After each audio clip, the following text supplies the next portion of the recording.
Welcome to the podcast, People More Interesting Than Me. I'm your host, Michael Strumsky, where every week I host a new guest with unique professions, personal adversity, or even maybe a strong opinion or two. And if you haven't hit the 5 stars review on Apple Podcasts, please hit it now before you forget. Running a podcast is a surprising amount of work, and more reviews converts into a wider range of future guests. Today we've got a special guest, Chris Brown, and definitely not the musician. I actually was in Boy Scouts with Chris Brown way back when, and I keep on saying Chris Brown, and I've never actually said his name in such a long time that it sounds like the musician, but it's not the musician, people. We both were in Boy Scouts for a long period of time, both Eagle Scouts, and just recently I started looking at his Facebook, and when you listen to the interview, he's been doing he's been using the outdoors as a therapy for a lot of people looking to kind of free themselves and kind of reorient their mental state and how they view life.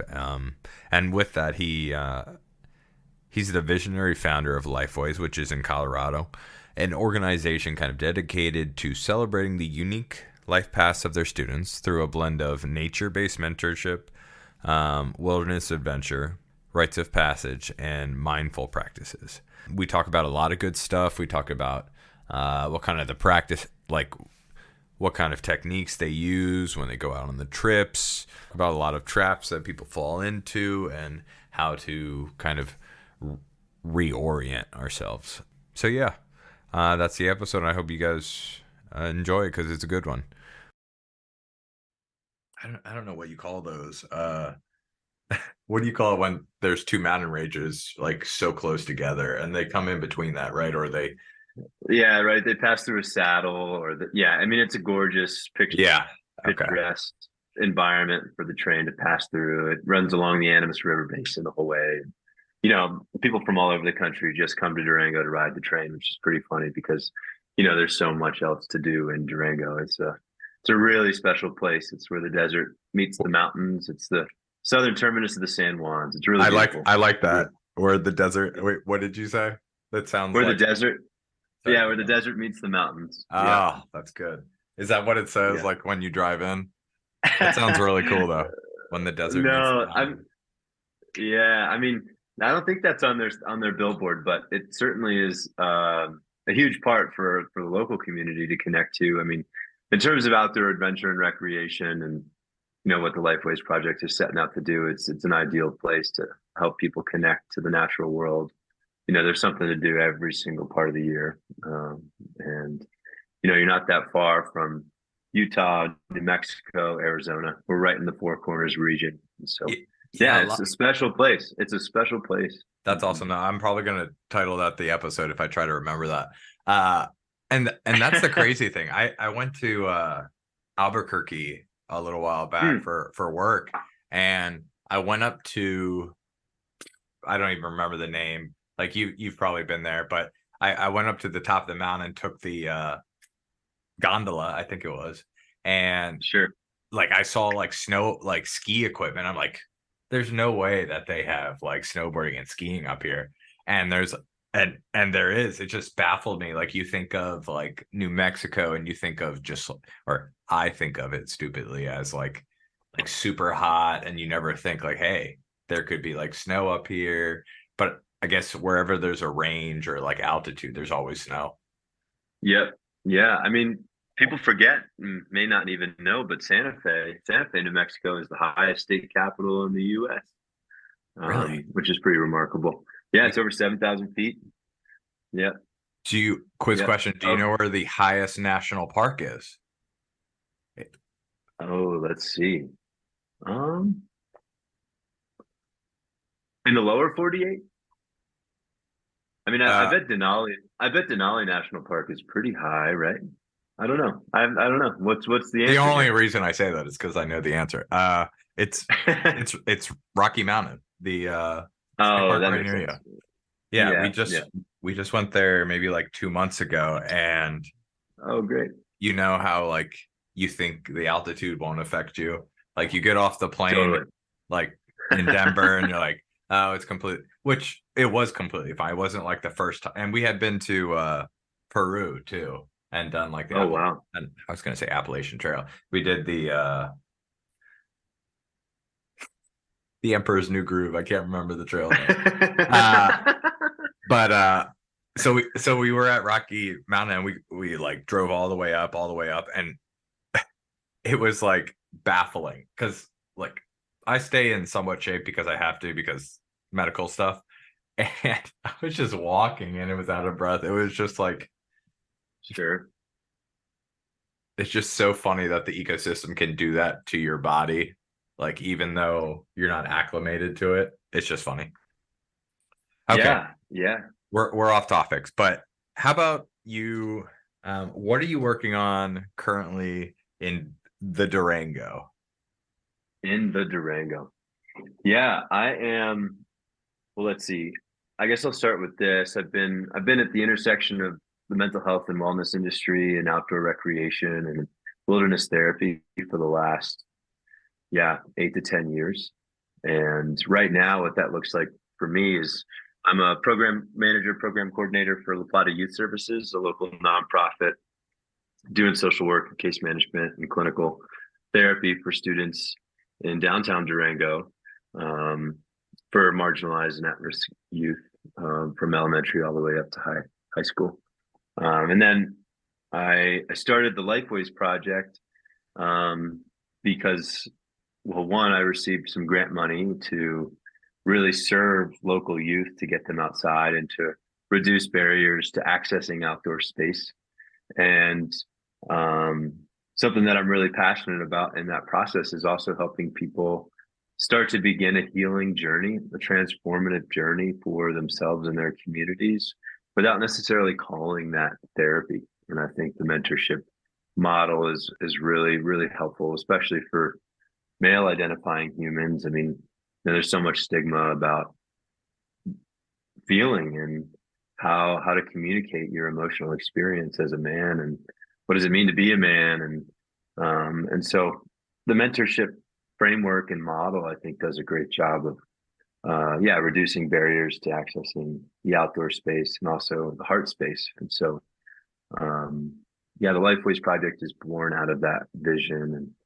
And yeah, just really excited to have more opportunities to work with my community here, full of so many compassionate and talented wilderness guides and mentors, and kind of mobilize our effort to first and foremost support local youth, and then also bring that model to people all over the U.S. Okay.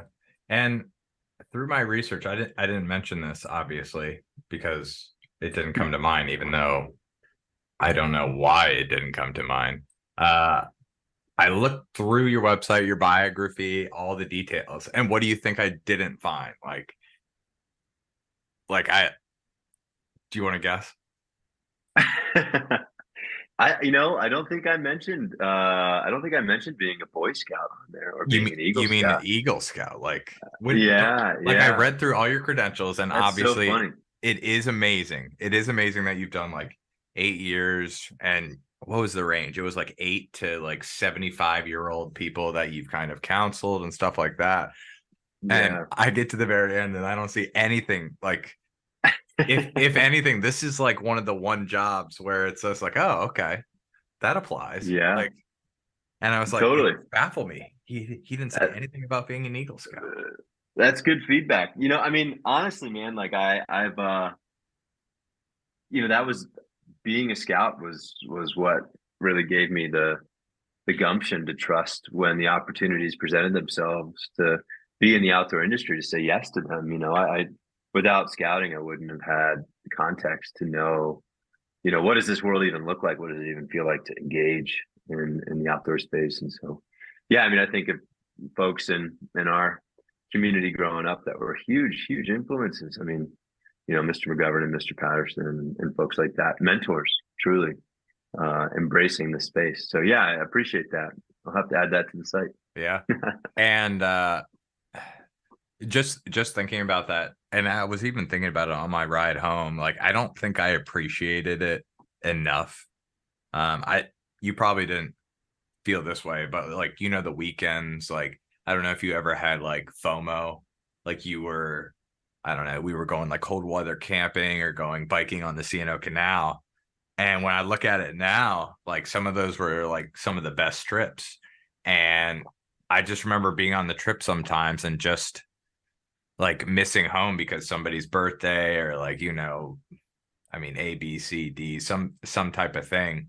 And the other big thing I notice is and I don't know if this is the same for you. I mean, we're not too far apart, but like phones and video games and mostly phones, like they weren't as big and as like um paramount in children's lives as they were then. Like we could, I think the most we could, I think, yeah, iPhones weren't really coming out then. It was like 2009, 2010, like the first iPhone came out, and it was more like you were taking photos and stuff like that, but it wasn't something that would keep you from trips, like keep you like totally Sure. zonked out. And the other thing is, the best thing about camping is back then you were totally off the grid. Like even if you did have Yep. your phone, it was just like, and circling back is, it was just really nice to disconnect. And like the other thing is, I never got so close to my dad before on that level, because it was always like going to Home Depot, like going to Home Depot or doing stuff like that. And I'd never had that atmosphere with him. And it was kind of definitely, it was kind of like a anger management type deal for him, because he would always get angry and he would have to kind of like refocus himself. And then for me, it was just like kind of, I don't know, being close with him, working with him on stuff where like it was actually a relationship. I don't know if you had similar like or you even developed stuff like that with your, and the other thing I saw is your hours. I know you didn't add your Boy Scout hours to your, was it 1,500 or 1,800 nights on the ground? Yeah, I mean, it's probably at this point closer to 18 when I've documented that. But yeah, I mean, it's been a lot of time sleeping on the earth and sleeping with all different types of people. But to your point about, growing up and going outside in that way, I mean, we were we were and are probably one of the last generations where phones weren't an integral part of our upbringing. We're like in this transition phase where we got to enjoy growing up with a little less technological stimulus, and I think that's a big motivation for me to hold this space for students and for families and for businesses, even, is to just like give them an opportunity to disconnect and say no to that level of stimulus and to really, really drop in. I mean, we're seduced and distracted so often by these screens, and they're a beautiful piece for moving us forward in a lot of ways, but I think we've got to do a better job of just like asking ourselves how to slow down and step away so that we can actually use them as tools. And I think the outdoor space is a big part of that. And yeah, I mean, I 100% agree. Like there was all that FOMO that came up growing up. You would commit to these trips, and you're like, oh, I'm not going to see my friends, or for me, it was all about like whether or not I was going to miss baseball practice or a big tournament. I was pretty heavily involved in sports growing up, and there was always some sort of sacrifice to go outside with the scouts. And yeah, I was really grateful that I did take those opportunities. And my dad was more involved with my younger brothers than with me in that space, but he and I did actually get to go to sea base together, and I think that was a really cool trip to go sail and have the privilege to do that growing up was really special.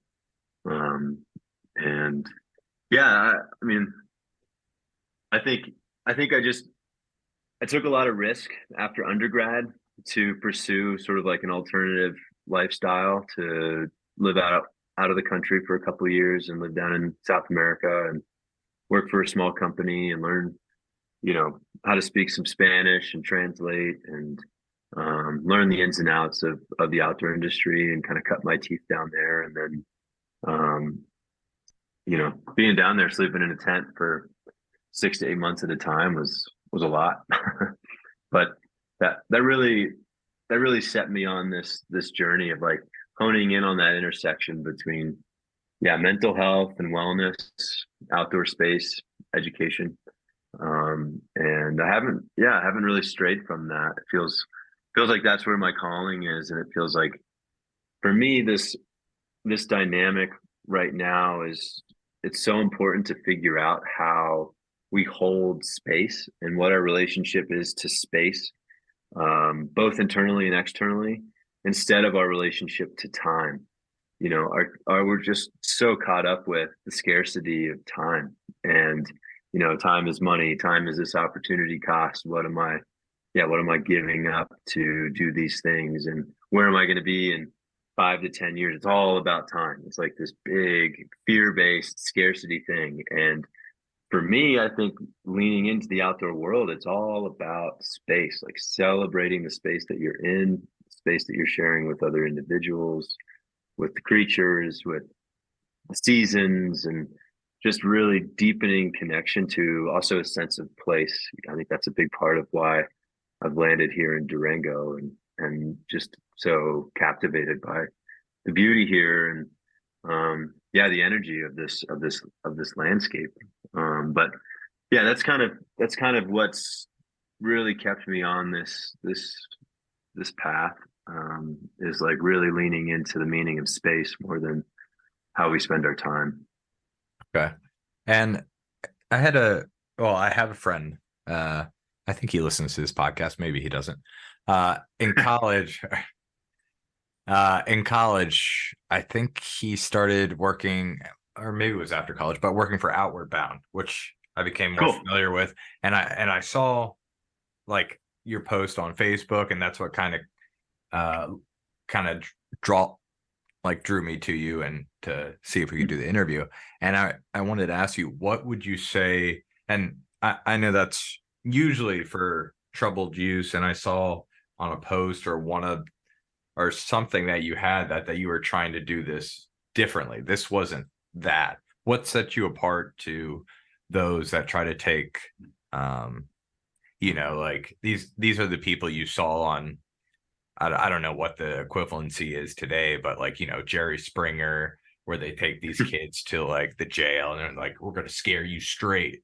Like, Totally. obviously that's not like what you're trying to do. What would you say sets you apart from that? Yeah, great question.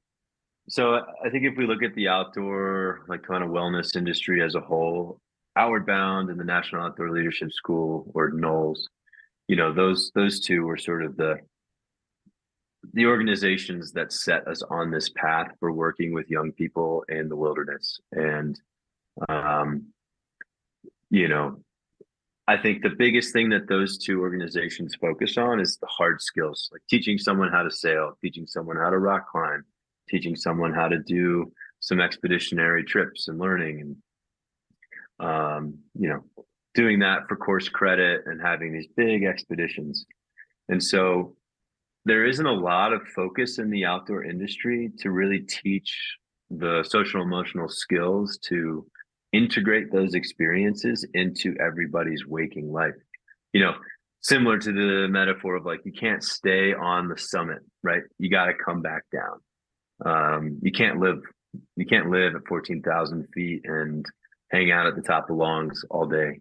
You got to come back down. And so I think what's missing is that level of integration with a guide before, during, and after wilderness programs. And so that's the biggest thing with our mentorship model that sets us apart. We're going to work with you before you even come out. We're able to build trust. We're able to have an idea of what your goals are. We can create a wellness plan for you. And, maybe your goals are above and beyond just learning some of the wilderness skills, and NOLS and Outward Bound, they're not ever going to touch any of that. And so we're going to welcome that. And whether you're into art, music, maybe you really enjoy, potentially going on a therapeutic path, or you want to start a business, we can help you with some more of those life things, and set some goals up for you. And maybe you're really into trying to develop a mindfulness practice. That's a huge part of our curriculum. Or maybe you're really attracted to knowing that you want to make some changes in your life and you're not sure how. So all of those conversations can be had before you even come to Durango, or you even come out to the Southwest and do a course with us. And then on course, yeah, we're going to teach you a bunch of wilderness skills, just like Knowles or Outward Bound would. And maybe even next year we'll be offering climbing courses, and a lot of our mentorship will be around rock climbing and improving your skills. But needless to say, it's again all about the follow-up, and it's all about really developing more of a long-term relationship with us as guides, so that you're set up to continue to integrate these experiences and follow your path with some help outside of your family system. I think we really lean on the fact that it does take a village to raise young people, and it also takes a village to support the family system. It also takes a village to support businesses, and to really trust that there are people in this world that can help you connect some of those dots, and that you can't do it alone. And so that's where our community steps up and says, like, hey, here's some tools. Our curriculum is all about belonging. It's all about helping you refine what does it mean for you to try and live in your essence, and to feel like you can connect to your people. And so yeah, I mean, we do a lot of work with just like communication styles, identifying your patterns, and doing so in a way that's not clinical therapy, and it's also not Knowles or Outward Bound. We're not just gonna have you come out here and then say goodbye. And yeah, I think there's also just more potential for us again to widen our scope of practice to serve families and businesses. And again, Knowles and Outward Bound aren't really going to be marketing for that either. Yeah, that sounds, because I don't know much about both those agencies, but I would imagine you kind of have I'm thinking of them as Entenmann's if I have to compare it to Baked Goods, and you guys are kind of like the authentic, like, mom and pop shop that, like, everyone in the city, like you're taking care of all their specific needs. You're not just gonna like send out like baked goods like this person to this person. It all has to be specifically catered. It's not like one thing or like 5 different things is going to work for everyone. It's really about long term, not like a short term band-aid where you kind of Outward Bound, and I don't remember the other one, but is kind of sounds like what they try to do. Obviously they're trying to fix something, but they're trying to do it on a long scale, and from what I usually see, you have to scale up dramatically for that, and it's hard to do, be personal and have long-term care for that. Yeah, exactly. And so how I know you talked about this on switching, kind of like time, not time management, but how we're so focused on time where we need to kind of shift that to kind of taking space into effect. But how have you seen that nature is kind of a catalyst for some of these kids? And the other cool thing I saw that is you have up to ages of 28. And I was like, man, if only I was younger. But yeah, totally. But well, I'll just start by saying, like, yeah, we really want, like, our ideal student is someone who's seeking to make a change, and that can happen at 16 years old. Somebody knows that they need some help, and they want some help, but they're not in crisis, and they want to work with a professional. Like, give us a call. And same goes for a young adult. Maybe you're a pre-professional and you've just been in your first job for 2 years, and you're like, damn, this is not what I expected it to be. Or like some things came up with your family and you don't know how to navigate it, and you're really interested to reconnect with some outdoor skills that you already have. You're like, oh, these guys seem kind of cool. I'd give them a call. It's like, yeah, please do. I think there's that age group is like, boom, there's perfect, so much, perfect there's times so up. much juice. Yeah. See, you say that, and obviously, both of us. I mean, both of us had mom and dads, and that's one of the coolest things I saw on your profile is that you said that you're from a nice upbringing. Like usually Mhm. you don't hear people say that, but you can tell by the bio. But I love that in the fact that like you're just putting it out there. Um, Mhm. I had such a good train of thought. Uh, what were we talking about? Well, you kind of asked me to come back to, um, yeah, just like that element of space and serving Oh, this age group. yeah, I remember Yeah, now. go ahead. Like all these kids, and like I was saying, we were from such. I mean, we didn't. It's not that we didn't have any like mental issues and stuff like that. It's just so hard to tell. And I think this applies to anyone who's listening. That how do you tell that you need help with the situation you're? How do you look in from the outside on your own situation? You know what I mean? Like especially at such a young age, at like 60. I mean, telling me something like that at age like 16 or even like 23 or 24, to be honest, like it's so hard to self-regulate yourself without knowing. Like, do you feel like nature is such a good you, like you have so much going off, like we're talking about like phones and everything about that, but I mean like social media and all that, like nature must be such like a, I hate to quote Instagram, but like cleanse, you know what I mean? Like something that's just like you have all the noise gone so you can kind of just like focus on yourself. Not just yourself, but like yourself compared to like, I don't know, other people. Sure. Yeah, I mean, I hear 2 points to your question, Michael. And the first is like, well, how do you know when you need to ask for help? I think that's a huge challenge for Americans right now.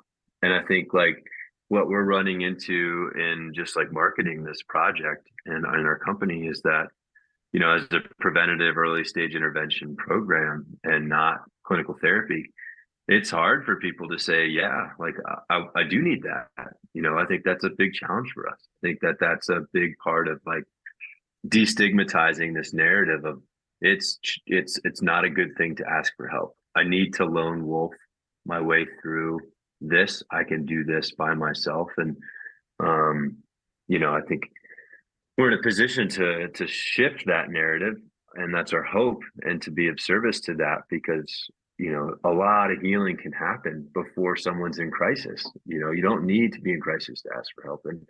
And I don't necessarily have an answer for a cookie cutter answer for folks to say like you meet these metrics, you need help. I'm not I'm not here to say that. um but I just hope that people you know trust themselves when something feels off, or they're getting some feedback from some friends or some family members that you know things are hard right now, and maybe it'd be worth reaching out and talking to somebody about that, or taking a course and exploring more of who you are. um, or maybe even help just looks like you're asking some tough questions about this absurd world. Like our situation right now is unique and complex and really challenging to navigate for young people, and we just hope to be a resource. So that's, I think, an answer to your first question. And then in terms of how nature is a supportive sort of vessel, I would say, for change and transformation. Look, nature is ambivalent. You step outside for 2, 3, 4, 6 days with us, and it doesn't matter. Nature doesn't care about what you think or how you're feeling, or whether or not you like the cold or you're adverse to the rain. I mean, you're going to have to learn how to respond and not react to those changes, and mirrors all around you in relationship with us and with your cohort and with the natural world. I mean, it's magic. It's truly, truly magic. People have these really clear moments of discernment of like, dang, I do that thing and that doesn't serve me. Or like, wow, I'm really good at, you know, sharing how hard this is for me right now. And actually that's really healthy. And so yeah, the combination of just like turning off the phone, being really present, or at least more present than you have been maybe in a long time or ever. And then you've got the mindfulness curriculum every morning and afternoon. And then you're learning how to use your hands and use your body to hike and stay moving. And there's just so much health and healing that happens through the routine of being outside. And, whether that's for a weekend retreat, whether that's for backpacking, it doesn't really matter. Like anytime with us in that space, it's all going to be just a bunch of mirrors reflecting to you how you're showing up. And I think um, for us, we just believe that the natural world is the best place to do the healing journey. There aren't better ways to do it. I think um, there's an element of simplicity to that creates space for people to be themselves. No, that's great. I definitely see that. Uh, what was I gonna say? Sorry, I was listening so intently, I forgot my question. Maybe I'll just go with one of these questions and cut my jibber jabber out right here.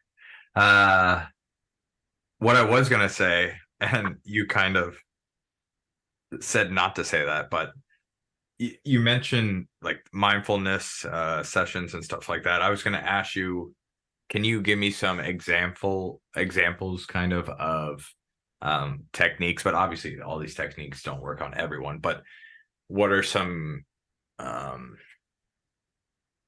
don't want to say activities. That sounds like you're going to a company retreat. But what are some, I guess, We call them practices. what are some good It's all about, practices that you guys do to kind yeah. of not pull out what they kind of like need, but to put it this way, like obviously somebody is getting massage and they get it for some reason. There's some areas that they really need attention. How do you kind of see what those are? I know you said that you guys do kind of like um, you talk it out before you guys even go on the trips. So what is the process like for that? Yeah, great question. I mean, in the process of creating a wellness plan for all of our students or our families, yeah, and again, even for businesses, it's like this is a baseline assessment of what are you bringing to the table? What do you perceive as your gaps?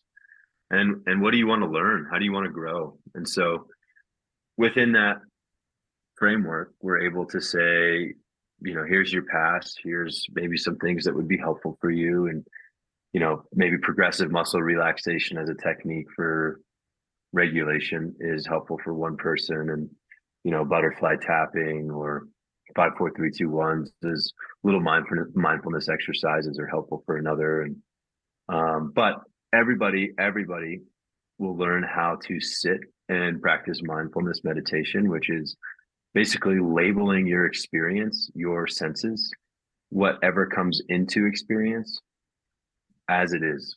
No story, no elaboration, no judgment. Hearing, feeling the wind, feeling tension in my right knee. Those little cues are happening all the time. And then you go specifically back to labeling the breath. And so every single student will kind of learn how to do that. And we have options for dropping into group meditations every week. We have options for dropping into group yoga practices every week. And that's all accessible for virtual participants to just drop into. And yeah, in that vein, we typically teach vinyasa practices. Sometimes it's specifically Ashtanga yoga. One of our guides, Brian Phelps, is really just quite the expert in yoga and has almost 500 hours of yoga teacher training at this point and trains teachers. He's just a wealth of knowledge and does a great job of meeting students and families and folks where they're at and understands like how much to push and challenge and how much to just soften and do more restorative work. But yeah, to your point, in session and out in the field with us, like you're going to learn more unique moments to sit and be with and find presence that are unique to you. It's your path. It's not us. We're not attached to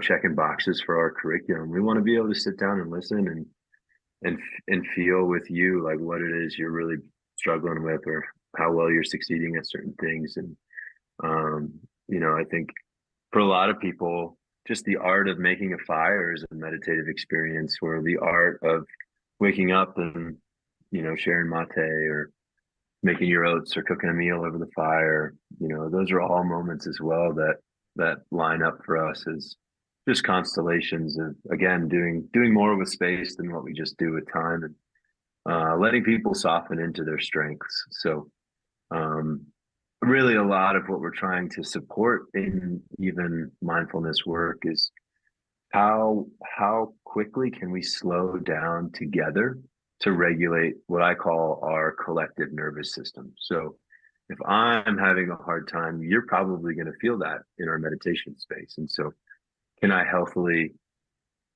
find a way to either ask for help or share where I'm at so that I can drop in a little bit more? Do I need some guide coaching and support to say like, hey, do you need a second? And can we make space for you right now? And so, yeah, there are really subtle ways in which the mindfulness work is always on the table. And then there are also more direct pathways to just practicing those skills every day when we're on course. And typically our rhythm is we'll sit for 15 to 20 minutes to start the day, and then maybe we'll eat, or yeah, share some time around the fire, and then do yoga when it warms up a little bit, or do yoga in the afternoon. But every day we do both of those things. And um, the students eventually get to lead those experiences and exercises as a form of practice for themselves. And it's also something that we continue to coach after courses, because again, it's all about practice and doing that with community so that you don't feel like you're alone. Even for me, I've been trying to practice meditation and yoga for going on 10, 12 years now, and it's harder to do by myself than it is with my partner or a group of friends. So yeah, we just want to make that more accessible to people. Just to make you seem more human, what is something that you've been trying to work out, let's say in the last couple of months or even longer?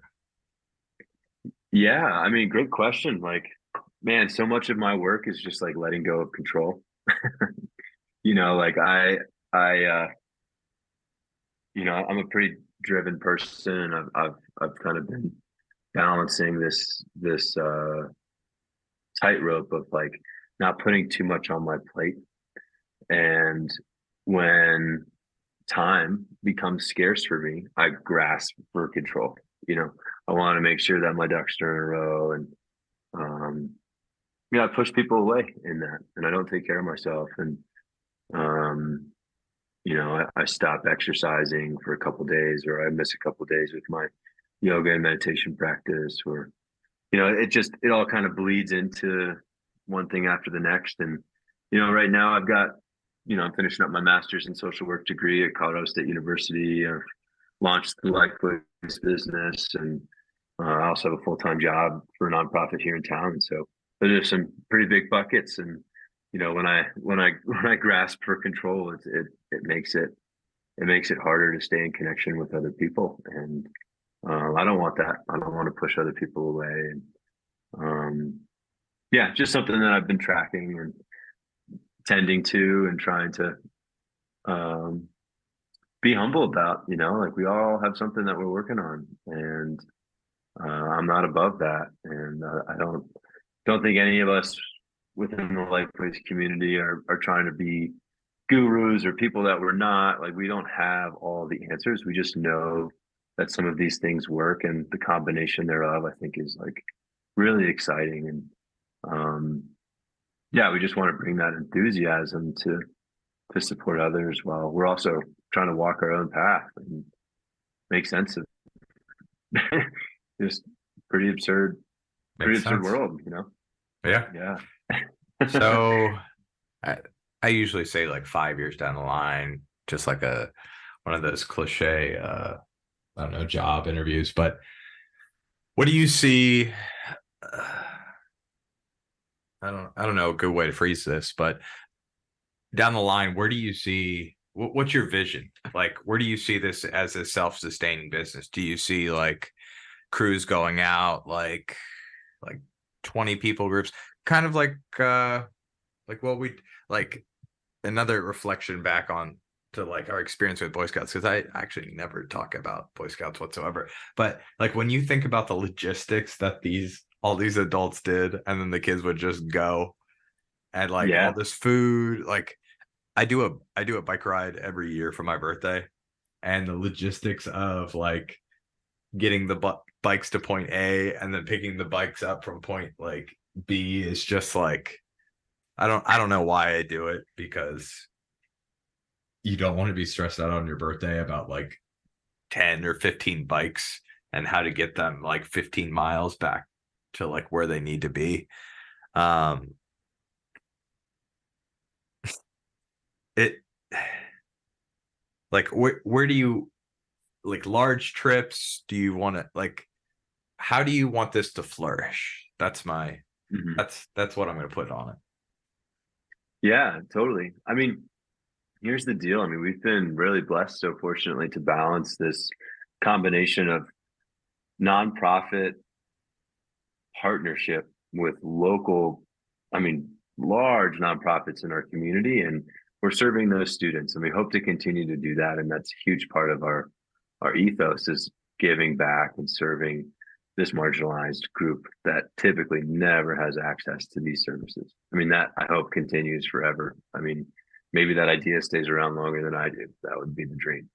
Um, I mean, we're serving Native youth and families. We're serving, families that are having a hard time even putting food on their table, much less like could dream about going into the wilderness for a week at a time or have a mentor for 6 months out of the year. I mean, it's amazing that the stuff that we've been able to create in that space with those nonprofit partnerships is dreamable. Really, really, really beautiful. So one, I hope we continue to do that and serve that demographic and take a lot of pride in how we're able to do that. And two, I mean, I hope that I hope we have access to land and we have our own, basically like our own eco institution, and we've got capacity to teach yoga and mindfulness, um, meditation strategies on site, and we can bring people in and you know hold seminars and continue to sort of inform land-based connection and what I like to say like an eco awakening experience. We want people to learn how to love them and their bodies and their hearts, and also how to connect to the earth.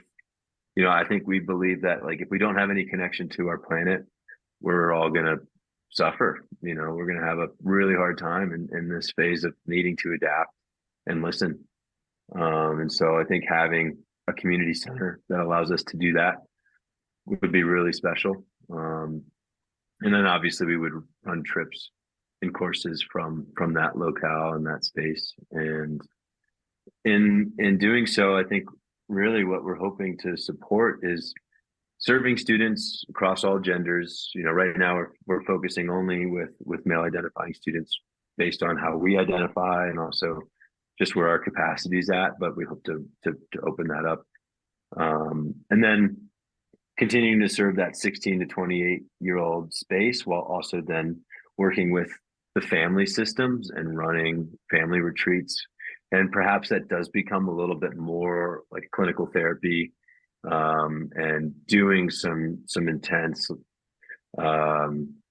therapeutic work for families, but redefining that as like vacation time, like helping families realize that if they invest in themselves to take these courses and walk outside together as a whole family system, they're going to come back with a new set of skills, a whole new toolbox of how to navigate challenge and conflict and also the high times. And I think that will be really beautiful. I really, really hope to set that up and to set that up well. And then lastly, I mean, I hope we're running business trips and we're running trainings and we're celebrating our curriculum with a diverse group of folks who maybe also work with youth, or maybe we're just training a bunch of school teachers in how to bring this type of work into the classroom. And We've already done a little bit of that with the Durango School District and our culture crafting curriculum around belonging and nervous system work. Um, but really, everything from the tech industry down to blue collar space, there's always something to navigate as a team. When more than one person comes together, there's tension or there's bliss, and how do we celebrate that, and how do we help people find their path in those ways, and um, and then everything in between. I think we'll probably do, maybe we've got some folks who want to do some like natural building projects and teach folks how to build homes with materials from the land, or maybe we've got some folks who want to do some dream work and some psychotherapy stuff, and um, I feel really open to where this project takes us, but ultimately I want this project to be of service and to be relevant to supporting addressing some of the big existential challenges that are on our doorstep as a species. And that's a lofty vision, and ultimately, like, I believe that time outside and time spent in community with this desire to heal and to grow is what's going to propel all people forward to be at their best. And whatever you do with your life, you are going to be better off if you have these skills. And I firmly believe that. And I've seen that impact my life, even though obviously I'm not perfect. But man, I was in a dark place in college, and I struggled. I struggled trying to find my way. Growing up, I wish I had someone to lean on, or at least some more tools to go outside or come back and chart my course back to day to day. And that's what we're setting up to do. And yeah, maybe this will be like, we're serving 50 courses a year. Maybe we're doing more than that, but we're looking pretty good in terms of permits. I mean, we run courses all through the summer in the San Juan National Forest. We're only one of 4 companies that have access to that, and it's beautiful. And in the coming months, we'll probably have permits in Canyonlands to do some backpacking and some day hiking there. Yeah, again, the fact that we can run programming almost all year round in this part of the world sets us up really, really well. So, yeah, I've got my heart open, and my eyes are big. I think it's a special time to be in this space and trying to create really a new industry for people to get outside and for people to work on themselves. So Yeah. I don't know. I can't predict the future, but that's the hope. That's No, I like it. Staying open to it. I feel like as long as you stay open to, I guess, not a specific train of thought, but something that comes parallel or something so close to you that it kind of supports you. And I don't want to say fate. It's definitely not fate, but it's like if you're going on this path and there's so many opportunities that are available to you, and it's if you change not your mindset but what you're open to. And I know, like, many times in my life I'm kind of like, I've got stigmas on like a lot of stuff, but as soon as I kind of like put both like feet into it, I'm like, every single time it's basically like, man, if only I had been doing this like 2 years earlier. Totally. I mean, for me, I was resistant to doing yoga until I was 24 years old. I was like, oh, this is garbage. Like, what is this? This is like, come on, this is culturally appropriated. It's like this commodified in all these different ways, blah, blah, blah. I'm just going to do my stretching, or whatever. And like, yeah, I mean, it's changed my life. I mean, I wouldn't be doing the activities at such a high degree or high capacity if it weren't for almost a daily practice. And yeah, I mean, I pushed away so many things that I do now when I was younger. And I think that's really well said, Michael. I think there's got to be some degree of openness. And as I said earlier, like, if this vision is going to succeed and the project is going to go well, at some point I am going to have to let go of control too, and I think that's like a big part of what you're speaking to. And someone's got to hold the vision right now, and I think that person needs to be me. But ultimately, like, who knows where this will go. Maybe we get some investors who are really excited about it, and I lay some stuff on the ground, and like, who knows? I can't say, but um, yeah, open heart to what's of Oh, service feels important. that's good. So, what I usually close with is, what is something that your parents did growing up that you'd like to pass on to the next generation?